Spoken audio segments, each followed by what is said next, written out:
सबसे बड़ा उपाय गौ माता की सेवा है, सबसे बड़ा उपाय। क्योंकि जितनी टेंशन बढ़ती है वो हमारे ग्रहों की स्थिति से, और गौ माता की सेवा से सारे ग्रह शांत हो जाते हैं। बृहस्पति के दिन गुड़ में चना दें तो देवगुरु बृहस्पति प्रसन्न होते हैं। मंगल के दिन गुड़ के साथ मसूर की दाल दें तो मंगल प्रसन्न होते हैं। बुध के दिन मूंग की दाल खिलाएं गौ माता को तो बुध प्रसन्न हो जाते हैं। शनिवार के दिन उड़द की दाल खिलाएं, उड़द की चुनी खिलाएं तो शनिदेव प्रसन्न हो जाते हैं। सारे देवता, सारे ग्रह, सारे नक्षत्र सब शांत हो जाते हैं गौ माता की सेवा करने से। इसलिए ये देवी संपदा को बढ़ाने वाली, भगवान ने भगवत गीता में जो देवी संपदा का वर्णन किया है, उस देवी संपदा और देवी संस्कारों को बढ़ाने वाली गौ माता, असुरों ने हमेशा इसे नष्ट करने का प्रयास किया है और देवताओं ने सदैव इसकी रक्षा करने की कोशिश की है। इसलिए आप देखेंगे कि मोहम्मद तुगलक के जमाने में हमारे संत नामदेव जी को यह वर्णन जो मैं आपको बता रहा हूं गुरु ग्रंथ साहिब में है। गुरु ग्रंथ साहिब में यह वर्णन है कि नामदेव जी को हजारों संतों के साथ गिरफ्तार करवाया गया। महाराष्ट्र के संत नामदेव जी इतने बड़े संत, और उन पर दबाव बनाया गया धर्मांतरण का, लेकिन उन्होंने चमत्कार दिखाया।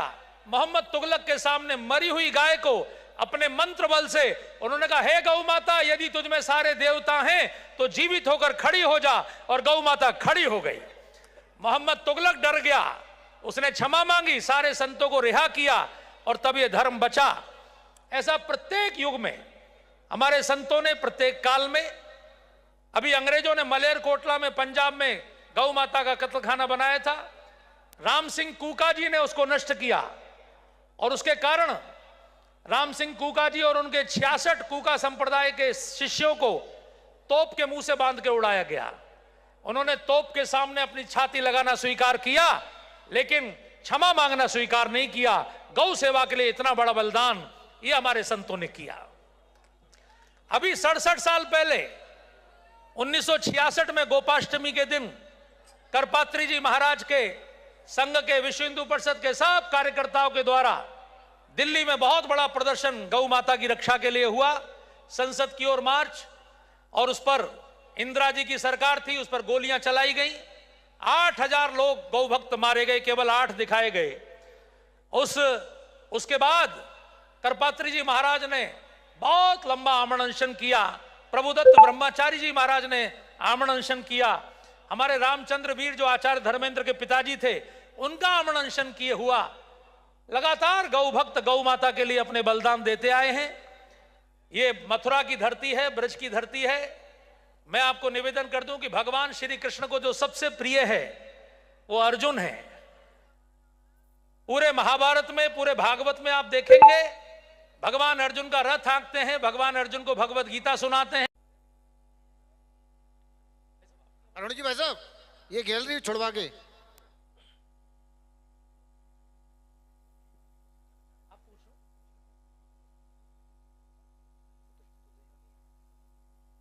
आप सभी दर्शन कर रहे हैं। परम पूजनीय सरसंघ चालक जी इस समय लोकार्पण कर रहे हैं।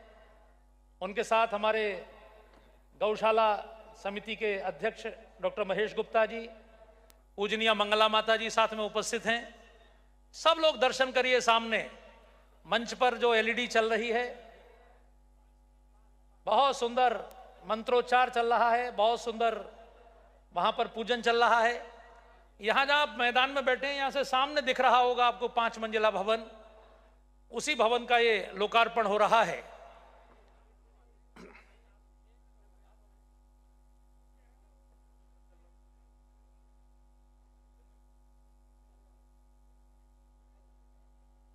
दर्शन करते चलिए। और मैं आपको एक कथा सुना रहा था छोटी सी, कि जब दिल्ली को राजधानी बनाया पांडवों की, पांडवों ने चारों दिशाओं को जीता और आनंद के साथ युधिष्ठिर राजा हो गए।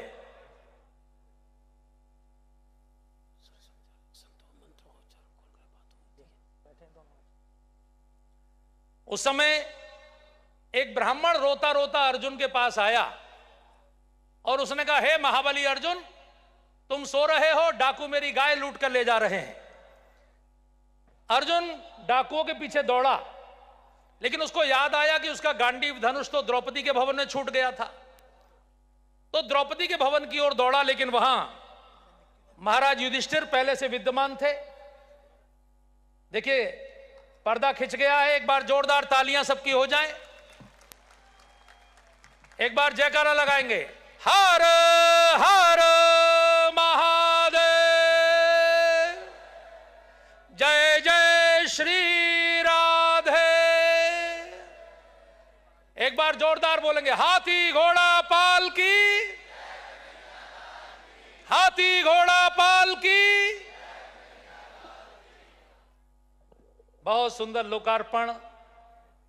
ये परम पूज्य सरसंघ चालक जी की गरिमामयी उपस्थिति में उनके कर कमलों के द्वारा, पूजनीय मंगला माता जी के कर कमलों के द्वारा आप सब साक्षात दर्शन कर रहे हैं।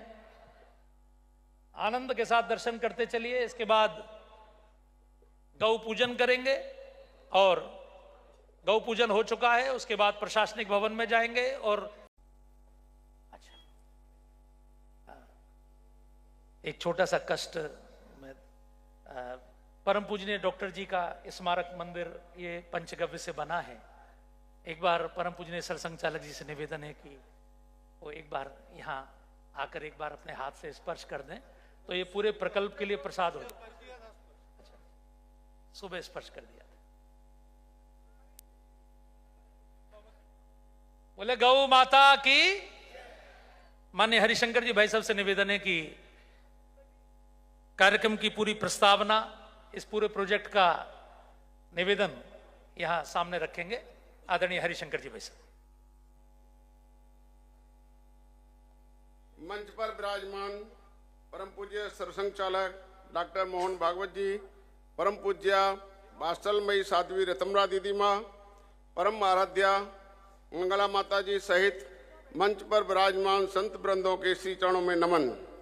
मेरे समक्ष चारों कार्यकर्ता, ये पुस्तक का विमोचन आपके सामने हो रहा है। ये पंचगव्य चिकित्सा की पुस्तक है और आयुर्वेदिक पशु चिकित्सा। अभी तक हम केवल एलोपैथी से ही चिकित्सा कराते हैं, लेकिन पहले गांव-गांव में आयुर्वेदिक से चिकित्सा होती थी। उसी का महाविद्यालय भी यहाँ प्रारंभ हो रहा है, जिसमें आयुर्वेद से पशु चिकित्सा के डॉक्टर तैयार होंगे। बहुत बड़ा काम देश के लिए हो रहा है। एक बार जोरदार तालियां आप सबकी हो जाए। बोले गौ माता की। और ऋषि पाराशर के आधार पर प्राकृतिक खेती, ये तीनों पुस्तकों का विमोचन यहां हुआ है। बहुत बहुत मंगल कामनाएं हैं इन पुस्तकों के लिए। बहुत बहुत धन्यवाद डॉक्टर साहब आप सबका। अपना स्थान ग्रहण करें। के बाद विश्वकर्मा सम्मान हेतु श्री मुकेश जी भाई साहब और श्री अजय वंशकार जी, एक बार जोरदार तालियां सबकी हो जाए बड़े भाव से।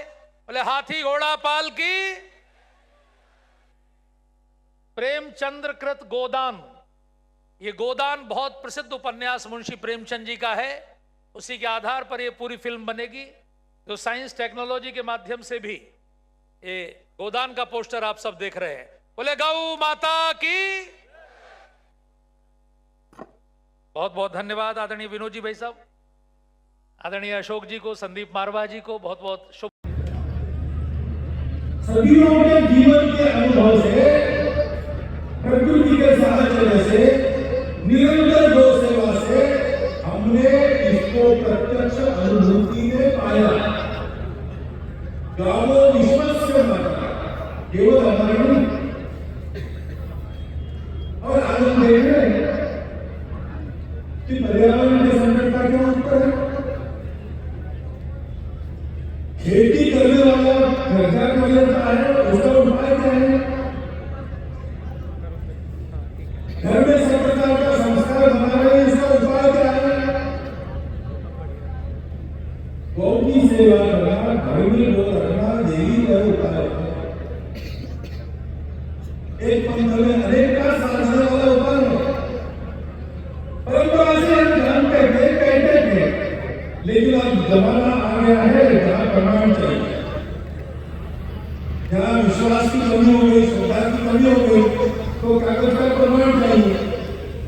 मेरे मित्रों ये नागपुर में बड़े खुशी में जब मैंने बोला क्या हुआ, उन्होंने कहा मैं पेंशन लेके आया, इस महीने की पेंशन पिछले महीने की मिली नहीं थी, इस महीने की मिली गई। मैंने बोला पिछले महीने की नहीं मिली तो इस महीने की कैसे मिली? उन्होंने कहा मैंने सर्टिफिकेट दिया। क्या सर्टिफिकेट दिया? मैं जिंदा हूँ, तेरा पड़ता है। उन्होंने पिछले महीने का बिल क्यों नहीं मिला? आज इस महीने आप जिंदा हो। अब इसको यही काम मिलेगा कि इस महीने आप जिंदा हो, इसका सर्टिफिकेट दिया, इस महीने की पेंशन ले जाओ, पिछले महीने जिंदा थे, इसका सर्टिफिकेट लाओ। ये वास्तव में किस्सा नहीं बता रहा हूं, ये कुछ महीने पहले घटी हुई घटना है। ये जमाना ऐसा है, हमारा सत्य भी हमको सृष्टि के सामने रखना पड़ेगा, तो सृष्टि समझेगी इस तरीके से रखना पड़ेगा। अभी तक ये चला कि उस बुरे पिछले सत्य को हमारे आपके मन में जगाना, वो काम तो और चलेगा, वो करना ही है। लेकिन सुबह मैंने कार्यकर्ताओं को बताया कि मैं कॉलेज में था 60 की दशक में, तब पूरी के शंकराचार्य जी महाराज गोहत्या के लिए हमारे उपोषण पर बैठे थे। उनके लिए प्रार्थना करने के संकेत में उनके इस मांग को समर्थन जुटाने के लिए सरकार को उनकी बात पहुंचाने के लिए 1 दिन का बंद और हस्ताक्षर अभियान ऐसा कार्यक्रम निश्चित हुआ। मैं अपने कॉलेज में वो करने के लिए गया तो मुझे क्या क्या सुनना पड़ा, हिंदुओं से ही सुनना पड़ा। काय के बारे में कि अंदर से डाला गया ऐसा नहीं समझा, शब्दों में बता रहा हूं आपको दोस्तों। और वो पूजन समारोह में हुआ उस समय यहाँ कुछ भी नहीं, कार्यक्रम शुरू होने के पहले आधा घंटा जैसे कल रात को हुई वैसे जम के वर्षा हुई, तो हम लोगों को कोई आसरा नहीं था, सब भीगे भारत को छोड़ के टीका खाते थे, उसमें चाहता को क्षमा दे, ऐसी राजनीति थी। बाद में 2009 में आया सरकार में आया था, तो यहाँ कुछ काम शुरू हो गया। स्मृति में ये संकल्प चला है, तो उनके विचार विश्व में एक शब्द आता है अंत्योदय। समाज में आखिरी पंक्ति में खड़े हुए व्यक्ति की उन्नति जब होती है तब देश की उन्नति मानी जाती है, राष्ट्र की उन्नति मानी जाती है। बड़े लोग तो बड़े होते ही रहते हैं, लेकिन जो सबसे छोटा है उसको बड़ा बनाना ये वास्तविक कर्तव्य है। और इसलिए रोजगार देने के, हुनर सिखाने के, अच्छी खेती सिखाने के प्रयोग शुरू हो गए थे, उसके लिए परिसर बना था। मुझे बड़ा आनंद हुआ। बीच में और एक बार ऐसे ही समारोह होते हुए आया था, वो और कुछ आयाम शुरू हो गए थे। और आज मैं यहाँ आया हूँ तो दिखता है कि गौ विज्ञान अनुसंधान में एक बहुत बड़ा कदम आगे बढ़ा है। गाय का संबंध अपने देश की सब प्रकार की उन्नति से, आर्थिक उन्नति, नैतिक उन्नति, आध्यात्मिक उन्नति, सबके घर में हमारी ये छोटी छोटी श्रद्धाएं हैं जो युगों का अपने पूरे संयोग को यहाँ पर आई है। नहीं तो हम यहाँ पर आ नहीं सकते थे। काल प्रवाह के उतार चढ़ाव में कितने ही रास्ते ऊपर आए और मिट गए, लेकिन हम तब से चले हैं, अब तक चल रहे हैं। इसलिए विश्व को उसकी भाषा में ये विषय समझाना है। इसलिए यहाँ पर आयुर्वेद के आधार पर पशु चिकित्सा, गौ पंचगव्य पर अनुसंधान, उस शोध का आज की भाषा में उसकी अभिव्यक्ति ये करने वाला संस्थान खड़ा कर रहा है। बहुत महत्वाकांक्षी योजना है, बहुत काम करना आगे बिना हारे चलना पड़ेगा। अच्छे कामों की परीक्षा ऐसे ही होती है, कार्यकर्ता कितना सातत्य से काम करता है। समुद्र मंथन हो रहा था अमृत के लिए, क्या हुआ? संस्कृत में कहते रत्नैर महाभयं चतुर्न देवा, एक वाले कर्तव्य उत्पन्न हो, लक्ष्मी कौस्तुभ पारिजात सुरा धन्वंतरि चंद्रमा क्रम से। लेकिन उन रत्नों के मोह से देव और असुरों ने मंथन करना छोड़ा नहीं। अमृत चाहिए, रत्न आते जाते रहेंगे, जितना दे सकते रहेंगे, नहीं तो छोड़ देंगे, हमको अमृत चाहिए। तो फिर हारा है, उसकी भी व्यवस्था की गई, क्योंकि उसको राशन किया, अपने कंठ में रख दिया। अमृत पाए बिना भेजिए भीम विषय भीति से आगे नहीं लो। सुधार मिलाना अमृत मिलते कम मंथन जारी रहा, न निश्चित अर्थात जो निश्चित किया हुआ संकल्प है उसको पूरा होते तक सतत प्रयास है। हम मंदिर बनाएंगे, यही बनाएंगे, 20 साल लगे, लेकिन 20 साल सतत किसी न किसी उपयुक्त प्रयास को चलाते रहे तो इसका भी ऐसा प्रयास करना पड़ेगा। कौन क्या कहता है, अपने को क्या मिलता है, इसकी चिंता छोड़ के सुनीति मान लो क्या कहेंगे, चिंता नहीं करना। पैसा रहता है कि जाता है, चिंता नहीं करना। प्राणों की भी चिंता नहीं करना, अपने परिस्थिति की चिंता नहीं करना, करते रहना, क्योंकि ये सत्य पथ है, ये न्याय का पथ है, ये सृष्टि के कल्याण का उपक्रम है, ये भारत वर्ष की श्रद्धा के गौरवान्वित करने का उपक्रम है। ये हमारी अपनी उन्नति का, राष्ट्र के नाते और व्यक्ति के नाते यही उपक्रम। इस संस्थान के कार्यकर्ता को करेंगे, उनके पीछे संकल्प शक्ति है, करते रहे। लेकिन हम लोग क्या करेंगे? हम लोग तो जैसे कार्यक्रम में आएंगे, थोड़ी देर बैठेंगे, उठके चले जाएंगे। हमको भी इस गौ सेवा में हाथ बटाना चाहिए। आप अपने घर में गौ रख सकते हो, देसी गाय रखना, देसी गाय के दूध के साथ के लिए नहीं खाते, जो बाकी दूधों से नहीं मिलते।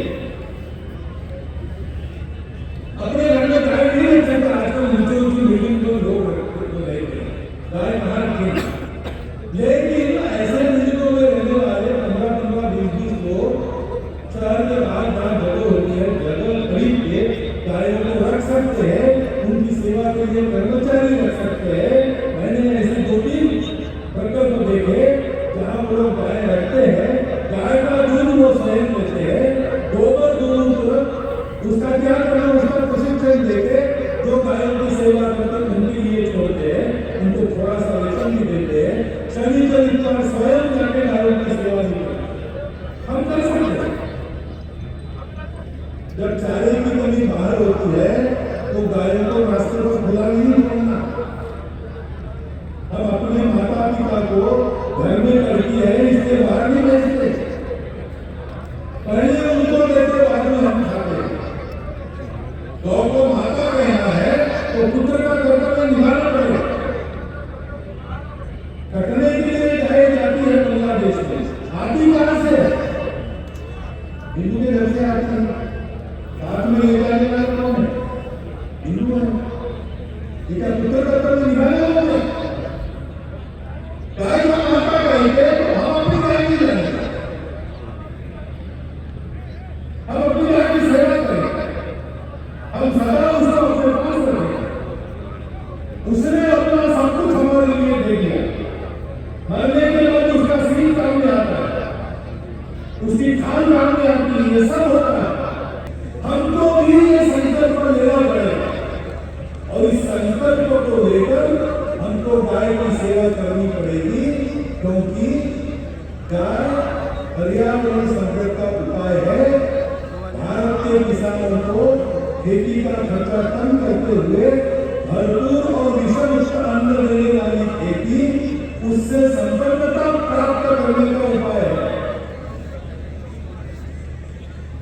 सब प्रकार के दुष्परिणामों से बचकर अपने और अपनी फसल के, अपने पशुओं के स्वास्थ्य का इलाज करने का सर्वोत्तम मार्ग है। ये सब वैज्ञानिक है, क्योंकि हमने भी तो अनुभव से इसको सीखा। हमने तो आज हमने बहुत सीखा, हमारे पोथियों में आया कैसे, उसके पहले हमारे पूर्वजों ने अनुभव किया, तब आया। और आनंद की बात है कि आज उसको आज की भाषा में वैज्ञानिकों के सामने, विश्व के सामने रखने वाला एक संस्थान यहाँ बनेगा। शीघ्र ही अपना कार्य शुरू करेगा। कार्य तो शुरू हो गया है। कार्य के लिए आश्रय, एक भवन, ये सारा बनेगा। और इसलिए इसमें काम सफल करने वाले लोग, परिश्रम करने वाले लोग जब देखेंगे कि अपनी अपनी जगह हम बाकी लोग भी इस गाय का प्रेम करते हुए, उसको माता मानते हुए, उसकी सेवा में कोई कमी न रहे, इसका प्रयास कर रहे हैं, तो इनका भी उत्साह बढ़ेगा। और इनके कार्यों को यशस्वी होते देख दुनिया में गाय के महत्व की समझदारी बढ़ते हुए देख हमारे उत्साह का भी पारावार नहीं रहेगा। और हम लोगों का उत्साह बढ़ा तो विश्व में आनंद ही आनंद होगा। जैसे आज का आनंद है, उसके 1000 गुना अधिक आनंद हम प्राप्त करेंगे। जैसे 22 जनवरी को रामलला अपने भुवन में धरने के लिए जाएंगे तब करेंगे। जैसे चांद्रयान चंद्रमा को उत्तराखंड हमने किया था, वैसा आनंद हम भी आने वाले वर्षों में अनुभव करेंगे। वह आनंद हम सबके प्रयासों से शीघ्र हम सबको प्राप्त हो, यह शुभकामना आप सबके लिए मेरे अपने लिए भी मैं व्यक्त करता हूँ और आपको धन्यवाद देता हुआ मेरा वक्तव्य समाप्त। कोई साधु आत्मस्थ लेकर पोषण को बैठते हुए समझ में आता है, हम पढ़े लिखे लोगों को कौन करना है, ये बातें न समझा। लेकिन गौ के बारे में जितना काम उसके बाद हुआ, गौ संवर्धन गतिविधि भी हमारी चली और भी बहुत लोग काम कर रहे हैं। उसके चलते आज यह स्थिति है कि गाय के एक दूध की महिमा, देशी गाय के दूध की महिमा आज सब लोग मानते हैं। गौ सेवा करने का प्रमाण बढ़ा है। गौशालाएं लोग कर रहे हैं, शहर भरकर उसमें योगदान करने के लिए लोग आगे आते हैं। तो अपनी इस श्रद्धा को हम भूल गए थे, अवनति को प्राप्त हुए थे, अब हम उसको याद कर रहे हैं। तो धीरे धीरे भारतवर्ष भी उठ के खड़ा होगा। ये हम देख रहे हैं, ये साथ साथ चल रहा है, ये सहयोग नहीं है, ये साथ ही चलना होगा। भारतवर्ष का उत्थान तब होता है जब धर्म का उत्थान होता है। विश्व में धर्म का उत्थान होने के लिए ही भारत का उत्थान होता है। और इसलिए सहयोग नहीं है। भारत के आगे बढ़ते कदम के साथ साथ गौ माता के आगे कदम बढ़ रहे हैं। और एक नया कदम यहाँ पर आगे बढ़ रहा है कि हम आज की दुनिया की भाषा में इस विषय को सबके सामने रखकर समझा सके।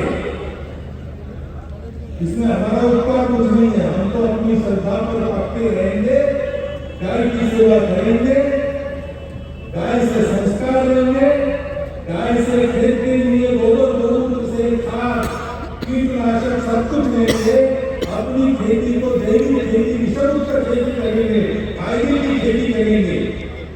गौ के दूध से प्राण में तेजस्विता बनेगी। ये तो हम करते रहेंगे, लेकिन हम तो सारे विश्व को अपना कुटुंब मानते हैं। परंतु भारत हमेशा भारत करेगा, क्योंकि वहां ये श्रद्धा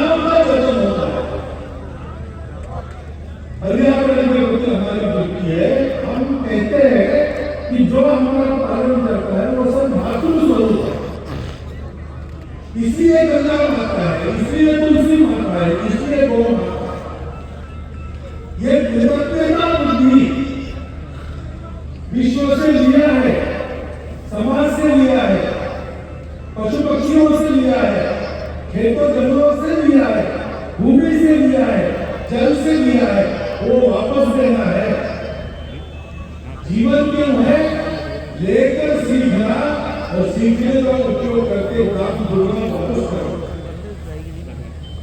इसको कहते हैं कि हमारा भारत है, हम भारत के हैं, भारतीय है। तो हर एक व्यक्ति के मन में ये बात रहती ही है।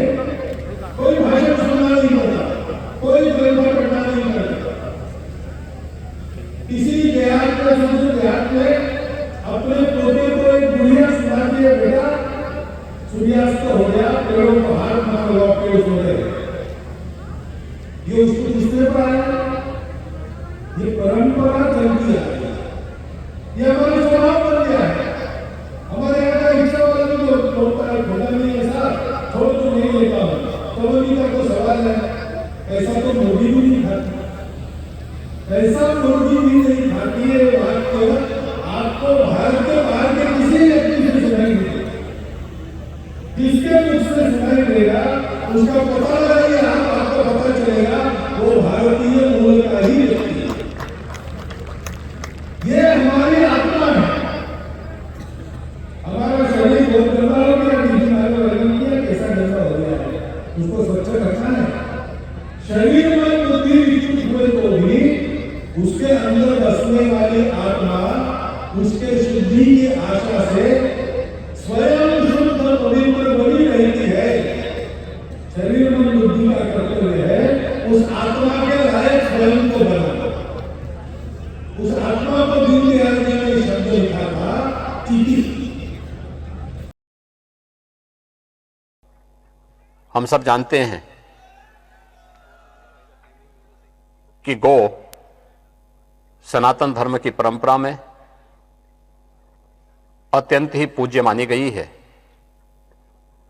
और इसलिए हमारे शास्त्रों ने कहा है, गावो विश्वस्य मातरा। गौ माता की इस उपयोगिता को ध्यान में रख करके हमारे लिए अत्यंत प्रसन्नता की अनुभूति करने वाला क्षण है कि अंत्योदय के प्रणेता पंडित दीनदयाल उपाध्याय जी की जनपद मथुरा स्थित जन्मस्थली नगला चंद्रभान के पास गौग्राम परखम में दीनदयाल कामधेनु गौशाला समिति द्वारा अनुसंधान एवं प्रशिक्षण केंद्र निर्मित किया गया है। इस अनुसंधान एवं प्रशिक्षण केंद्र में गौ माता से प्राप्त होने वाले दूध, दही, घी, गोमय जैसे उपयोगी उत्पादों का उपयोग आहार, औषधीय और आर्थिक क्षेत्र में भी किया जाएगा। इसके दृष्टिगत प्रदेश सरकार द्वारा गोवंश संरक्षण और संवर्धन के लिए अनेक योजनाएं भी संचालित की जा रही हैं। दीनदयाल गौ विज्ञान अनुसंधान एवं प्रशिक्षण केंद्र में गोवंश नस्ल सुधार तथा पंचगव्य की गुणवत्ता के सुधार पर विश्वस्तरीय शोध एवं अनुसंधान प्रस्तावित हैं। इस कार्य हेतु तो आधुनिक प्रयोगशालाएं स्थापित की जाएंगी, जिनमें भारत सहित विश्व भर के वैज्ञानिक और शोध छात्र विभिन्न विषयों पर शोध और अनुसंधान कर सकेंगे। गौ महिमा हम साधारण व्यक्तियों के द्वारा व्यक्त नहीं की जा सकती, लेकिन वो जिसको मां कहा, वो जिसको माता कहा हमने, जिसको नमन किया हमने, न जाने कितने देवताओं का दर्शन करके लोक परलोक दोनों के कल्याण की कामना की हमने, वो जब नगरों में गांवों में कचरे के ढेर पर अपनी भूख मिटा रही होती है, कचरा खाके, कूड़ा खाके, तो चित्त में कहीं दर्द पैदा होता है कि हमारी कथनी और करनी अगर एक हो जाती तो हमारी गौ माता की ये दुर्दशा ना होती। हमने धरती को मां कहा तो धरती के प्रति कर्तव्य होना चाहिए था। नहीं निभा पाए। देखिए, यहाँ पर जो ये गौ सेवा आयाम ने एक गौशाला को स्थापित किया है, ये एक बहुत बड़ा रिसर्च सेंटर बनेगा। और रिसर्च सेंटर ऐसा नहीं, जो कि असाध्य बीमारियां हैं उनका इलाज यहाँ पर उनके लिए रिसर्च की जाएगी। ये विश्व प्रसिद्ध सेंटर बनेगा। और अभी हमने बहुत सारे विभिन्न वक्ताओं के विचार सुने, वो वास्तव में रोमांचित करने वाले विचार गौ माता के लिए, क्योंकि गौ माता ही है जो बच्चे को, माँ तो जन्म देती है, वो गौ माता के दूध से बच्चे को पोषण और पालन होता है। जिस तरह से सड़कों पे गाय घूमती है उसके लिए कितना कारगर होगा ये यहाँ का? देखिए, वो जो सड़कों पर गायें घूम रही है ना, उन गायों को बचाने का, उनका ट्रीटमेंट करने का यहाँ पर एक बहुत अच्छा रिसर्च सेंटर ये बन रहा है। आज माननीय सर संचालक जी द्वारा आप देख सकते हैं कि फरे परखम में दीनदयाल गौ विज्ञान अनुसंधान एवं प्रशिक्षण केंद्र का उद्घाटन हुआ है, लोकार्पण हुआ है। और यह इस प्रकार का देश में पहला आयुर्वेदिक संस्थान होगा जिससे कि गौ चिकित्सा के माध्यम से सभी को लाभ होगा। और फिर इस प्रकार का पहला आयुर्वेदिक संस्थान होगा जिससे कि गौ के माध्यम से, गौ के गाय के माध्यम से, गौ के गोबर के माध्यम से, गौ के मूत्र के माध्यम से इस प्रकार की, अच्छा यहाँ पर एक बहुत अच्छी बड़ी मशीन आ रही है जो कि इस प्रकार का रिसर्च सेंटर होगा कि जिससे कि जो बीमारियां होंगी वो पता चलेंगी कि यहाँ पर उस बीमारियों से किस प्रकार से समाधान हो सकता है। भागवत जी आए थे यहाँ पे, किस तरह से पूरा कार्यक्रम रहा? आज का ये कार्यक्रम बहुत ही सफल रहा और यह कार्यक्रम माननीय सर संचालक जी के कर कमलों से संपन्न हुआ। और इस लोकार्पण के आप देख सकते हैं और आपने देखा है कि इस लोकार्पण के उसमें ब्रज प्रांत, मेरठ प्रांत और उत्तराखंड प्रांत से सभी जगह से भारी संख्या में हमारे स्वयंसेवक आए हैं। और जन तक जो हम लोगों ने समाचार पहुंचाया था, सब लोगों की इसमें सहभागिता रही है और सब लोग बहुत उत्साह से इस कार्यक्रम में आए हैं। यहाँ पर यह सामान्य गौशाला का रूप नहीं है, यह पंडित दीनदयाल गौ विज्ञान अनुसंधान एवं प्रशिक्षण केंद्र के रूप में विकसित हो रहा है, जो विश्व का पहला प्रशिक्षण केंद्र और अनुसंधान केंद्र है, जो गौ के प्रोडक्ट पर और गौ के प्रोडक्ट के द्वारा किस प्रकार से सभी प्रकार की बीमारियों को, असाध्य रोगों को दूर किया जा सकता है, उस पर अनुसंधान होगा। और गाय कैसे लाभकारी बने, गाय का के जो प्रोडक्ट है या गाय पालना कैसे लाभकारी हो, इसके संबंध में जो अनुसंधान का केंद्र यह विश्व में अनूठा बन रहा है।